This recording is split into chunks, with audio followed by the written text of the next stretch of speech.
तो गाइस आप देख रहे हैं नंबर सिस्टम यानी संख्या पद्धति। तो असल में संख्या पद्धति है क्या? संख्या पद्धति ऐसा है कि कुछ अंकों के समूह को ही हम संख्या पद्धति कह सकते हैं। एक क्रमबद्ध तरीके से लगा दें तो उसको हम संख्या पद्धति कहते हैं। इसमें बहुत सारे नंबर्स आ जाते हैं, जैसे कि नेचुरल नंबर्स हो गया यानी प्राकृतिक संख्या, आपने ज़रूर पढ़ा होगा। और भी कई तरह के होते हैं, जैसे कि पूर्ण संख्या जिसको बोलते हैं, होल नंबर, इंटीजर्स हैं, और भी बहुत सारी संख्याएं होती हैं, भाज्य, अभाज्य, सम विषम संख्याएं। सारी संख्याएं क्या होती हैं, इसी में आ जाती हैं हमारी संख्या पद्धति में। तो आज हम संख्या पद्धति के बारे में पूरा डिटेल से पढ़ेंगे कि क्या क्या संख्या पद्धति में हम लोग देख सकते हैं और क्या क्या होता है।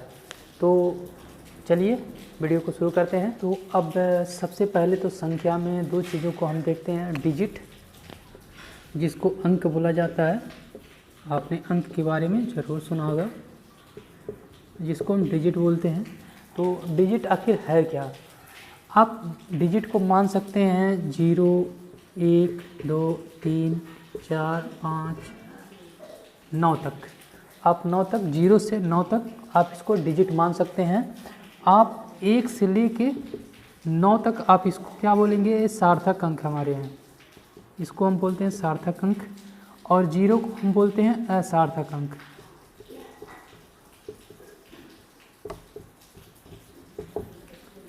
इतना आपको समझना है कि 0 से 9 तक हम इसको क्या बोलेंगे, अंक यानी डिजिट। और 1 से 9 तक को सार्थक और 0 को असार्थक अंक की श्रेणी में रखा जाता है। फिर अगले स्टेप में हम देखेंगे संख्यांक, यानी कि जो संख्या से, जिसको संख्या बोला जाता है। संख्या आपने ज़रूर सुना होगा, अंक सुना है, संख्या क्या होता है, संख्या, इसको संख्यांक भी बोला जाता है। संख्यांक क्या होता है, जैसे मान लीजिए हमने कोई संख्या लिख दिया, एक एग्जाम्पल के तौर पे आप 10,250। तो ये जो संख्या का ग्रुप है, यहाँ से आप इसको दाहिनी तरफ से आप इसको गिनते हैं, इकाई, दहाई, सैकड़ा, हज़ार और 10,000, इस तरह से आप बोलते हैं। तो इसके समूह को, टोटल के समूह को हम बोलेंगे संख्यांक। क्या? संख्या। तो आपको समझ में आया, संख्यांक और संख्या एक ही चीज़ है। कुछ है हमारे पास अंक हैं, एकत्रित अंक हैं क्रम से, तो उनको हम संख्यांक या संख्या बोलते हैं, जिसको न्यूमेरल्स भी कहा जाता है इंग्लिश में।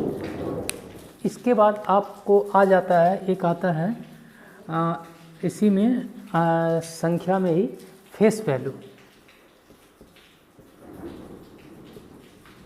अब फेस वैल्यू क्या है,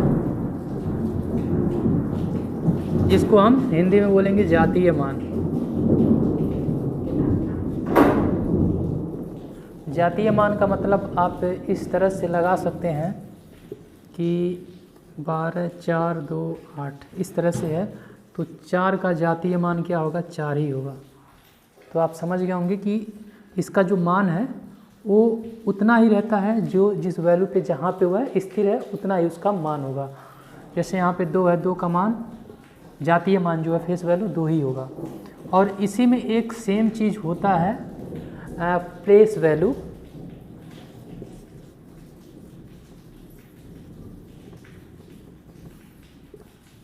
जिसको हम बोलते हैं स्थानीय मान।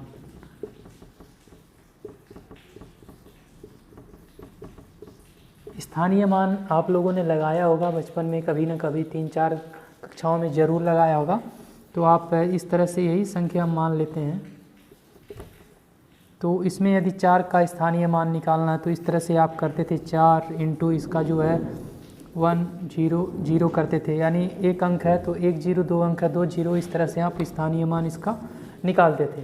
तो ये जो है वैल्यू, ये स्थानीय मान का हो गया। ये जो है जाती फेस वैल्यू, तो फेस वैल्यू सेम रहती है। तो आपको कॉन्सेप्ट क्लियर हो गया। तो अगले कॉन्सेप्ट पे चलेंगे। तो अगला जो कॉन्सेप्ट है हमारा, यानी कि नेचुरल नंबर, आप इसको प्राकृतिक संख्या भी कह सकते हैं। नेचुरल नंबर को यंग से प्रदर्शित करते हैं। उसके बाद आता है पूर्णांक आते हैं, उसके बाद होल नंबर आते हैं, कई नंबर्स आते हैं। तो टोटल 1 बाय 1 करके हम टोटल जानकारी एकत्रित करेंगे और समझाने की कोशिश करेंगे पूरे तरीके से कि आप कैसे नंबर सिस्टम के बारे में जानकारी हासिल कर पाएँ। तो आप इसके बाद देखेंगे प्राकृतिक संख्या, इसके बाद पूर्ण संख्या, पूर्णांक जिसे बोलते हैं यानी होल नंबर्स, और तीसरा है इंटीजर्स। तो इस बार 3 टॉपिक पढ़ेंगे, उसके बाद अगले टॉपिक पे चला जाएगा जो भाज्य संख्याएं, सम और विषम, उसके साथ परिमेय और अपरिमेय, इतनी सारी संख्या हमको पढ़नी है। तो हम यहाँ पे भी प्राकृतिक संख्या के बारे में देख रहे हैं। प्राकृतिक संख्या जिसको हम एन से करते हैं, यानी नेचुरल नंबर, जो कि नेचर से निकल के आया है। नेचर से क्या निकल के आया है? क्योंकि आपने सोचा है कभी कि आप जब 1-2 सीख रहे होंगे बचपन में, जब आप सीखे होंगे तो आपको कौन संख्याएं सिखाया होगा? आपके गुरुजी सिखाए होंगे। लेकिन जब पहले इस तरह के साधन नहीं थे विदेशों में जाने के लिए, पहले अलग अलग द्वीप पे जाने के लिए कोई मतलब इस तरह का कोई साधन नहीं था कि हम लोग आपस में कनेक्ट हो पाए। तो उस समय में क्या होता था, वहाँ पे भी संख्याएं चलती थीं।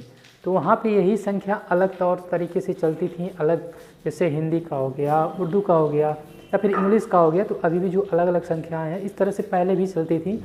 तो इसीलिए इसको नेचर के हिसाब से रखा गया है कि नेचर ने डेवलप किया इस संख्या को।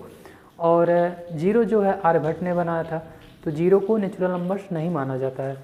और बाकी 1 से लेके आप नेचुरल नंबर जो होता है 1 से लेके आप 1, 2, 3, 4, 5, 6, 7, 8, 9 तक आप इसको नेचुरल नंबर कह सकते हैं। क्योंकि सबसे छोटा जो नेचुरल नंबर है 1 है, और जो सबसे बड़ा तो कितना भी हो सकता है, कोई मतलब वो नहीं है, कितना भी बड़ा बना सकते हैं।